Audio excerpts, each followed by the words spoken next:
አስተያየታቸውን ከሰጡን የአርባ ምንጭ ከተማ ሁለተኛ ደረጃና መሰናዶ ትምህርት ቤት ተማሪዎች መካከል የ12ኛ ክፍል የተፈጥሮ ሳይንስ ተማሪ ታሪኩ ቶማስ በአገር አቀፍ ፈተና የተሻለ ውጤት ለማስመዝገብ በክፍል ውስጥ የሚሰጡ ትምህርቶችን በአግባቡ ከመከታተል ባለፈ የተለያዩ ዝግጅቶችን እያደረገ መሆኑን ተናግሯል። ፈተና ዝግጅት በጣም ጥሩ ነው። ከሌሎች አመታት እንዲሁም ለየት ባለ መልኩ እየተዘጋጀ እንገኛለን። መምህራን ደግሞ ትምህርቱን ኖርማል የክላስ ትምህርቱን ጨርሶ ጥያቄዎች እየሰሩ ናቸው። እኛም ደግሞ ከነሱ ጋር ሆነን ጥያቄዎችን የከበዱን ጥያቄዎች እየሰራን እንገኛለን። ተማሪ አስቴር አድማሱና ተማሪ ራሄል አበበ በትምህርት ቤቱ የ12ኛ ክፍል የማህበራዊ ሳይንስ ተማሪ ሲሆኑ በፈተና ጥሩ ውጤት ለማምጣት የሚጠበቅባቸውን ሁሉ ቅድመ ዝግጅት በማድረግ ለስኬታማነቱ እየተጉ ይገኛሉ።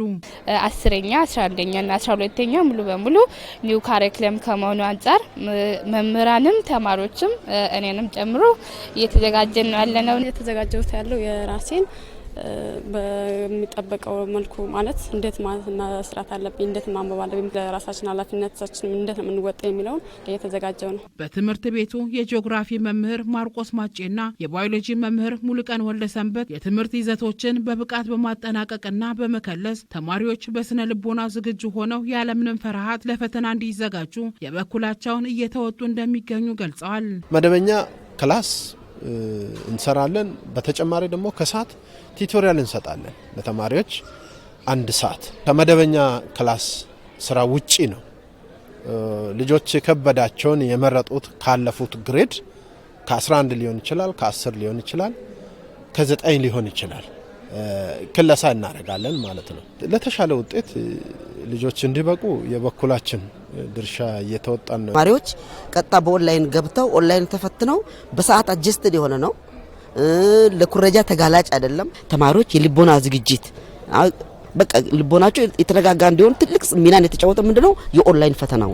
አሁን በኦንላይን ፈተና ደግሜ የሚለው ነገር ምንድነው ተማሪዎች ኦንላይን ላይ ምንም አይነት መረበሽ እንደማይኖር በተግባር አይተናል። በዘንድሮ ሀገር አቀፍ ፈተና አበረታች ውጤት ለማስመዝገብ በተሻለ መልኩ የመማር ማስተማር ስራ እየተከናወነ መሆኑን የአርባ ምንጭ ከተማ ሁለተኛ ደረጃና መሰናዶ ትምህርት ቤት ርዕሰ መምህር አቶ ስለሺ ካሳ ገልጸዋል። ፈተናው በኦንላይን ነው የሚሰጠው። የኦንላይን ትምህርት በትምህርት ቤታችን ከዚህ ፊት አልተጀመረም። አምናም ሀቻምናም ዩኒቨርሲቲ ነው ይሄድ ነው። ግን ዘንድሮ እዚሁ ትምህርት ቤት ላይ ፈተናውን ተማሪዎች እንዲለማመዱ ብዙ ጥረት አድርገናል። የተወሰኑት ፈተናዎችን በትምህርት ቤት ደረጃ እየፈተንን እንገኘው። ጥሩ መነቃቃት አለ። ተማሪዎች ውጤታማ ሆነው እንዲወጡ በየአመቱ የምንሰራቸው ስራዎች አሉ። ቀድሞ ጥያቄዎችን ወርክሺቶችንም ብዙ ጥያቄዎችን በመስራት ተማሪዎች ሲለማመዱ ነገ ሊያጋጥማቸው የሚችሉ ጥያቄዎችን አሁንም እዚህ ማግኘት ስለሚችሉ ይሄ በስፋት የተሰራ ነው የሚገኘው። የአርባ ምንጭ ከተማ አስተዳደር ትምህርት መምሪያ ኃላፊ አቶ አብርሃም አምሳሉ እንደገለጹት የዘንድሮ ሀገር አቀፍ ፈተና በበይነ መረብ የሚሰጥ በመሆኑ በከተማው በ6 የፈተና ማዕከላት የመፈተኛ ግብዓቶች ተዘጋጅቶ ቅድመ ዝግጅት ስራዎች መጠናቀቃቸውን ኃላፊው አስረድተዋል። ተማሪዎቹ ኮምፒውተር ችግርም እንዳይኖር ለይተናል። መጀመሪያ ስንት ተማሪ በእጃችን አለ፣ ስንት ኮምፒውተር አለ።